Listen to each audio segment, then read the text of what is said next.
Então, o elemento vital número necessário para a vida é o oxigênio. E isso não é surpresa, né? O segundo elemento mais vital para a vida é a água. Você pode ficar 3 minutos sem oxigênio. Você pode ficar algumas semanas sem água. Eu sempre achei que eram 3 dias sem água, até que li um livro chamado A Grande Caminhada, sobre algumas pessoas que estavam fugindo de um campo de trabalho na Sibéria, e elas estavam no deserto e ficaram quase 2 semanas sem água. A água é o segundo elemento mais vital necessário para a vida. Na verdade, onde não há água, geralmente não há pessoas vivendo, né? Eu sempre pergunto para as pessoas, quanta água você bebe? E essas são algumas das respostas. Ah, eu não gosto de água. Se eu bebo água, meus pés incham. Se eu bebo água, passo o dia inteiro indo ao banheiro. Essas duas últimas respostas me mostram que a água não está entrando na célula. Então, como fazemos para a água entrar na célula? Nós precisamos ir para o terceiro elemento mais vital para a vida, que é o sódio.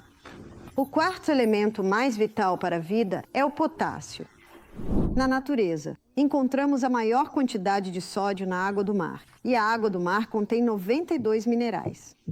Desses 92 minerais, cerca de 30% é sódio e, desses 92 minerais, aproximadamente 50% é cloreto. Agora, como o sódio e o cloreto ocupam a maior parte, eles são os primeiros cristais a se formarem quando a água evapora. Então, o que o homem faz é recolher esses primeiros cristais formados, branqueá-los até ficarem brancos, adicionar alumínio para que fiquem soltos, e aí está o seu sal de cozinha. O sal de cozinha é um sal perigoso porque agora temos 2 minerais muito agressivos que, se você injetasse ambos no sangue, você morreria. São 2 minerais agressivos, e eles precisam de todos os outros 90 para suavizá-los e equilibrá-los. A maior concentração de mineral dentro da célula é de potássio. A maior concentração fora da célula é de sódio. E nessa bicamada de membrana que envolve cada célula, existem bombas de sódio e potássio. E essas bombas de sódio e potássio estão sempre funcionando assim, mantendo o equilíbrio entre potássio e sódio. Mas quando alguém não está comendo frutas e vegetais o suficiente, que é de onde vem a maior parte do potássio, e está colocando sal de cozinha em tudo, em excesso, o que acontece é que os níveis de sódio aumentam e os níveis de potássio caem. Existe uma pequena quantidade de sódio dentro da célula, mas quando isso acontece, veja, a osmose e a difusão ocorrem quando a concentração mais alta se mistura com a mais baixa. Então, agora os níveis de sódio dentro da célula estão aumentando, o que não deveria acontecer, e a célula incha. Como isso se chama? Pressão alta. O médico está certo. O sal de cozinha realmente contribui para a pressão alta. Existe um médico francês chamado Dr. Lelangre, e ele escreveu um livro inteiro sobre o sal. Ele disse, quando as pessoas vêm até mim com pressão alta, eu as coloco para usar sal celta. Por que ele os coloca no sal celta? Porque o sal celta contém 82 minerais. É um sal marinho colhido manualmente. E quanto ao sal do Himalaia? Em muitos lugares, o sal do Himalaia é muito mais fácil de encontrar. Ele tem cerca de 75 minerais. Então, é bem bom. Mas eu prefiro o sal celta, e um dos motivos é que o sal celta tem 3 tipos de magnésio. Ele contém cloreto de magnésio, brometo de magnésio e sulfato de magnésio. O magnésio é uma molécula que tem muita afinidade com a água, e isso explica por que o sal celta é tão úmido, especialmente quando tivemos muita chuva, porque esses 3 tipos de magnésio absorvem a umidade. E como o magnésio é uma molécula que busca água, ele pode ser usado para ajudar a água a entrar na célula. Então, quando você pega um cristal de sal celta, coloca na língua, e alguns perguntam, qual o tamanho de um cristal? Bem, se você tem pressão alta, comece pequeno, mais ou menos do tamanho de uma semente de gergelim. Eu não tenho pressão alta, então posso usar o equivalente a 3 sementinhas de gergelim. Coloque na língua. Suas mucosas já começam a absorver os minerais. O magnésio é levado até a membrana celular. E aí você bebe sua água, e esse magnésio puxa a água para dentro da célula. É a maneira mais rápida de hidratar o corpo. A única vez que beber água em excesso pode ser perigoso é se a pessoa beber muita de uma vez só e não tiver os minerais que estão no sal celta para puxar essa água para dentro da célula. Já ouvi pessoas reclamando para mim, dizendo: agora estou bebendo mais água e agora passo o dia inteiro indo ao banheiro. Então eu pergunto: você está usando sal? Pegue um cristalzinho antes de cada copo de água aí. Idealmente, deveríamos tomar aproximadamente 8 copos de água por dia. E então eu digo para eles: e não beba um copo inteiro de uma vez só. Acho que mencionei antes, eu bebo meio copo assim que acordo. Vou ao banheiro, bebo mais meio copo. Depois me visto e tomo mais meio copo. Mas sempre que começo um copo, eu tomo aquele pouquinho de sal. Então, você distribui a água ao longo do dia. E muitas pessoas já me disseram: muito obrigado. Isso fez uma grande diferença. Veja, se você toma muita água de uma vez, não demora muito para que muita água precise sair. É como regar uma planta. E veja como Deus manda a chuva, pouquinho de cada vez. E quando tem um tornado, quando tem uma tempestade torrencial, é aí que o solo é levado embora e pode acontecer enchente. Então lembre-se disso com seu corpo. Tome aos pouquinhos, de pouco em pouco. É a melhor forma de consumir. Mas você sabia que o cloreto de sódio é tão forte que pode matar as papilas gustativas? Você já viu pessoas que comem sal de cozinha? Elas colocam em tudo e colocam antes mesmo de provar a comida. Bom, não é de se admirar. As papilas gustativas delas estão morrendo. Já o sal celta, com todos os seus minerais, ele realça o sabor da comida. Agora, as lentilhas vermelhas que comemos esta manhã, algumas pessoas perguntaram: o que tem nisso? Eu até já servi isso no café da manhã lá em casa e as pessoas perguntaram: tem frango nisso? E eu sei por que dizem isso. É porque é tão saboroso. Bem, leva um pouco de azeite de oliva, algumas ervas. Fica ótimo se você conseguir ervas frescas ou ervas italianas. E um pouco de sal celta e um pouco de cúrcuma. É só isso. Eu enxago muito bem. Tem que enxaguar bem antes. E faço isso pouco antes de estar totalmente cozido. E mesmo assim, como você pode ver, fica delicioso.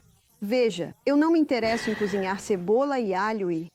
Por mais que eu adore isso nas minhas lentilhas, faço isso no almoço. Mas de manhã, tenho morros para subir e descer, riachos para pular. Não me interesso em ficar muito tempo na cozinha. E esse é um prato muito rápido de fazer. Então, o sódio não só é necessário para levar a glicose para o sangue, como também é essencial para levar a água para dentro da célula. Portanto, é o sódio. É o terceiro elemento mais vital para a vida. E você pode encontrar essa informação sobre os 4 vitais em qualquer livro de anatomia e fisiologia, livro de química, livro de biologia. Estou apenas te passando os fatos aqui. Então, como você pode ver, a água é muito importante, mas o sal também é. E, novamente, o potássio é encontrado em todas as suas frutas e vegetais frescos. O cálcio não consegue entrar na célula sozinho. Ele precisa da vitamina D. Quando a vitamina D está presente, o cálcio é puxado para dentro da célula. Se você imaginar por um momento, e isso está acontecendo muito nos Estados Unidos hoje em dia, as pessoas não estão bebendo água suficiente.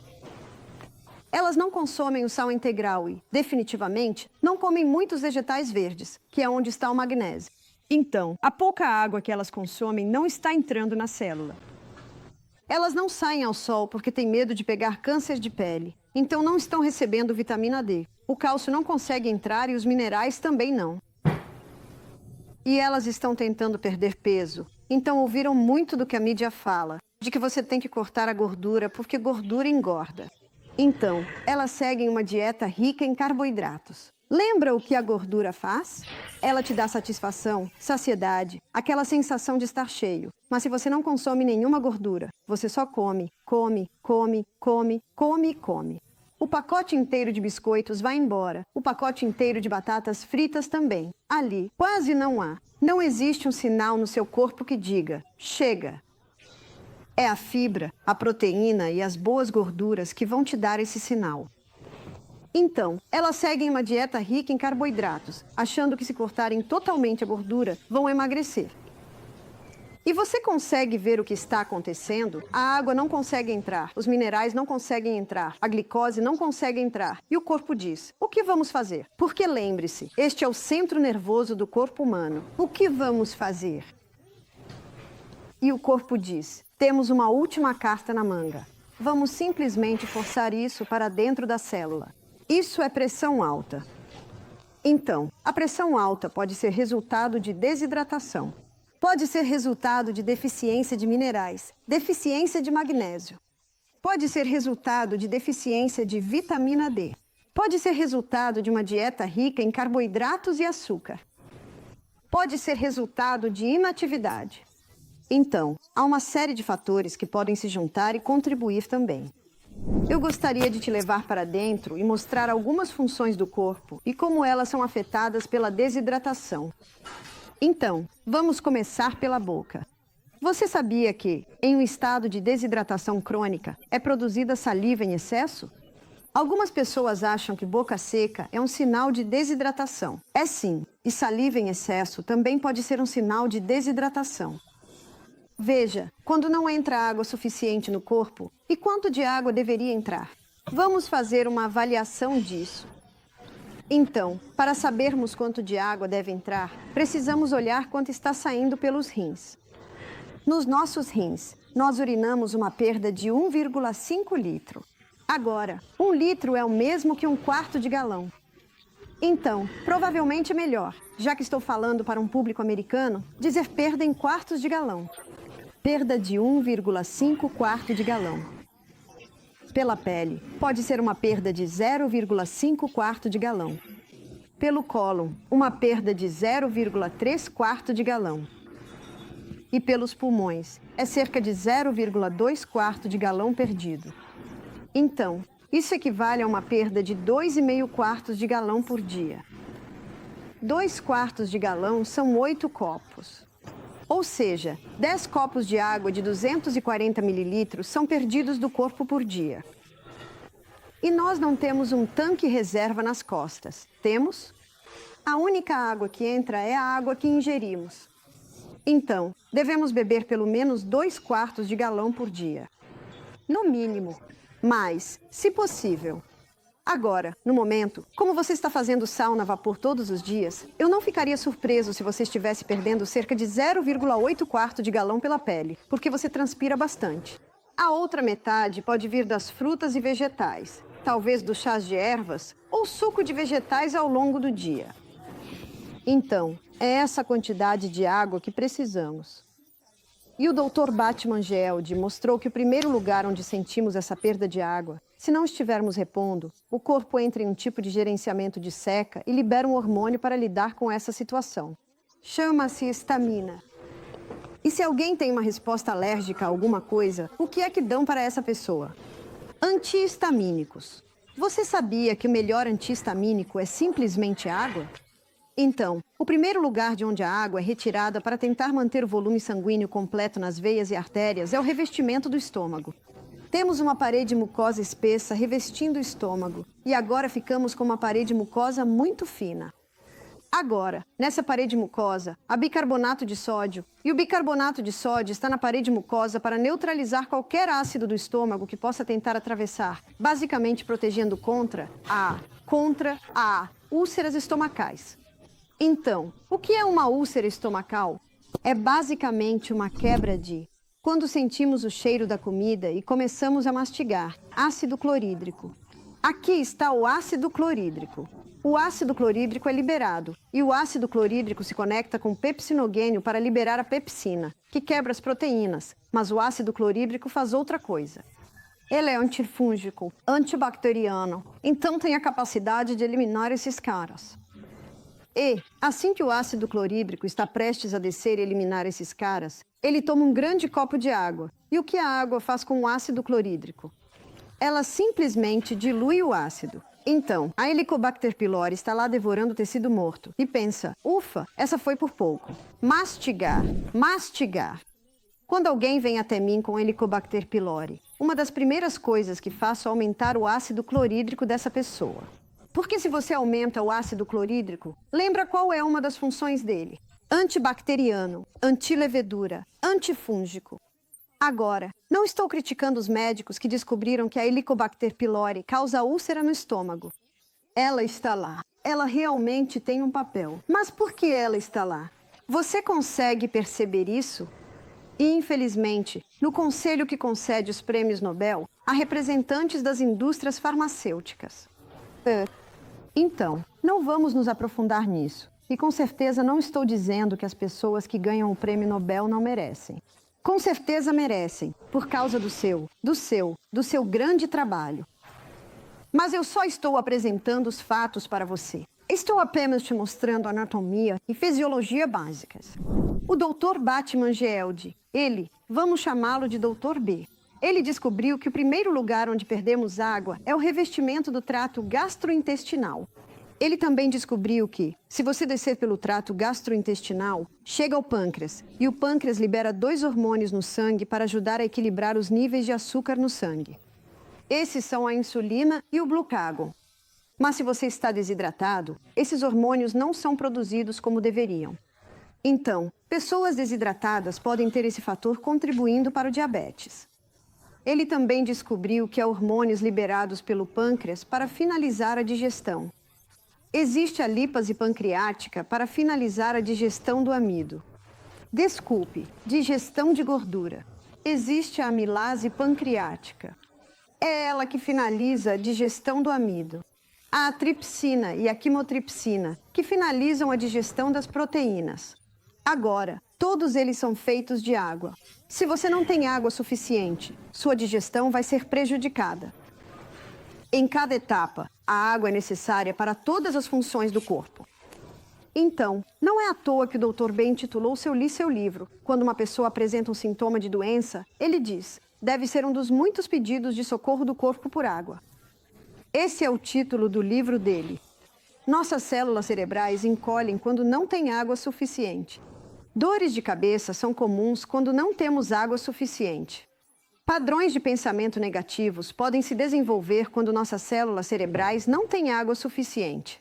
Eu consigo mover minha mão assim, sem dor, porque ao redor de cada articulação há um líquido, e esse líquido é o líquido sinovial, que é composto por 99% de água.